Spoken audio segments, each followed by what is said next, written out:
Hi everyone, appreciate the time you've taken to look this training video over. I've been asked to demonstrate the prioritization screen and how to implement it in your daily procedures. We've been using it for about a year and a half now. I know we took over Protractor in 2018. Took us a while to get used to it or to even try it before we felt game enough to give it a shot. Now that we've adopted it, it's a game changer. It works really well. It's super helpful in our high stress environment. We're not trying to add more stress, obviously.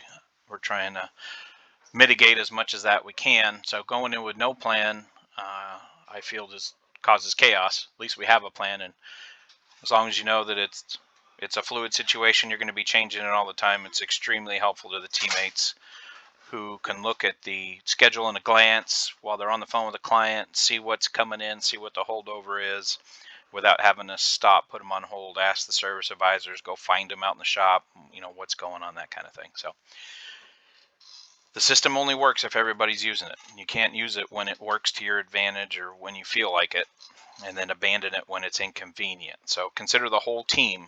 That includes the technicians, your service advisors, your managers. Adopt it, use it. You guys all huddle around and learn the tricks. It really does save time. So what we try to do, looking at an overview of the scheduler, it's called a 60% rule. 60% of the technician's time is scheduled. That doesn't account for the holdovers, because you know how long the holdovers are going to take. What you don't know are the diagnoses, the things coming in with the unknown time expectation. So you need to have a time expectation for how much to schedule each tech. So 60%, what that translates to, if you have a tech that is consistently booking 8 hours a day, is 4.8 hours for that technician. That's what should be scheduled. And then if you've got a holdover that's 3.2 hours, there's his day. That doesn't allow for any upsells or walk-ins or anything like that. So that's why we don't want to schedule them 8 hours a day, every day. There'd be no time to upsell. There'd be no time for a walk-in. There'd be no time for broken bolts, anything like that. Now, keeping that in mind, a guy that's banging out 8 hours a day consistently is scheduled at 4.8. What about our lube techs? If we're giving our lube technicians 1.25 for an oil change, so an hour and 15 minutes, that means we should be scheduling them no more than 4 a day for that tech. That gives them time to upsell, transmission flushes, brake flushes, whatever it may be. You've got time in there for walk-ins. You've got time in there for a very good client that has a pop tire. You can take care of them. That's what that formula is for. So when I start out the day, the tabs I think you should at minimum have open is the work in progress, the scheduler, your prioritization, your contacts. I have some other ones open for the manager stuff, but the way you get to the prioritization screen is on the scheduler screen. I just click, it's right here. It opens up the prioritization screen. So that's what this looks like right here. Kind of go through what each little button does. I can see which technicians are clocked in and present. So that's that little clock next to their name. And then down lower, you can see like right here, this is the job he's clocked in on. It shows his overall progress. This little green line right here shows how much time he spent on it. The little red line shows the remaining. You can see all the information you need to see this, the service rider. You can see the scheduled time, the promised time, all those things. So when you're selling something, you're here, you're talking to the client. It's actually prior to talking to the client, you need to look at that scheduler when you're using your prioritization screen and you've got it all figured out. So you know when to tell the client when the promised time is going to be. And always pad that time, all right? You're going to have the little weird things that go on, or order the wrong part, or something that's going to take extra time. So what we do is we have a prioritization screen meeting at the beginning of the day. All the service advisors get together. We look over the schedule. We go over the appointments that are coming in. We go over the holdover work and mix it all in together. And then we can adjust the prioritization screen. Just as a footnote, the technicians can't see appointments on their screen. All they can see is an active work order. So you can have the prioritization screen all set. If none of them are work orders, the technician won't have anything on their screen. On your screen, oh, there are different views, by the way, down here on the bottom, just so you know what I'm looking at. I'm looking at the one that's a technician view. The little abbreviations here, O is a work order, AP is an appointment, and then if you have any holdover, it's right here, down here on the bottom of the center, HO, follow along with the cursor there. Now, if I need to make an adjustment to the way the technician sees it, I can highlight the box, I can click it. Sometimes you have to do it like twice. And once I get that little square there, I can, this is the most frustrating thing, is when it doesn't work when I'm trying to do the video.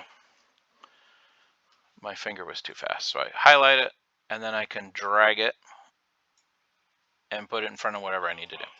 So I can move things around, shuffle them around like I need to, get my prioritization screen set the way I want it. So again, when we're building our estimates, before we call the client, we check out our scheduler, look at our holdover, we figure out what day is available for the technician, when we can promise it, so we're not calling the client back telling them we missed their promise time. Again, it's a fluid situation. You're going to expect changes. Communication is the key, but after you do your prioritization meeting with your service advisors, you bring in your techs, especially the ones that have the most appointments for the day, and let them know what their batting order is, if you want to call it. Who's coming in, when they're coming in, how much time they have on their holdover that's already there. If you have a technician that's working on one car for the day, he's probably going to know what he needs to do, and you just leave him alone and let him get it done. Okay, so then when you do sell something, let's say I sold something on this car right here. I right-click it. You can't see the pop-up menu. I apologize, but it's called Create Holdover. Once I click the Create Holdover screen, it pops up with a little dialog box. The date, it says scheduled. It's a hyperlink, so you can click it, get the calendar, move it to whatever date and time you need for the holdover.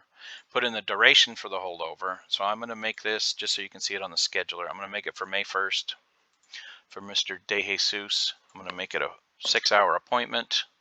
I'm going to put in a note of what we're doing. I hit OK, and then I can go to my scheduler on the 1st, and there he is. Now he's not color coded yet. I have to right click, and there's a button called Categorize, and then I can insert the technician's color, and now he's set for the day.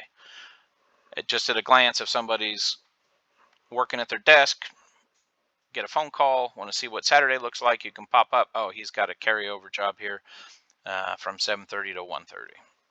So we already know. Now when you're scheduling long jobs, let's take this one. This is an appointment that's getting dropped off at 1 o'clock. It's an 8-hour appointment. So obviously it's not going to get done the same day. This customer is GetName. That's one of our favorite customers when we can't understand them on the phone. So that's an actual customer file we have in there, is a generic. Now I know we're not going to get this done down here, the after 5 to the extra 4 hours. So what we did is on the following day, I made the carryover an appointment using the technician's name. The reason I do that is I can't make holdover from an appointment. I can only make it from an active work order. And I don't want to send the confirmation text to the client for 2 different dates. They're going to get confused. They're going to show up on the wrong day. They're going to go, I don't have 2 appointments. What's going on? So it just limits the confusion.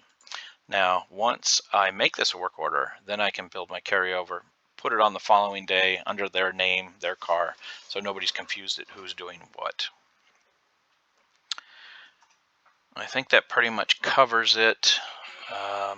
You can move this around. You can see who's clocked in on what.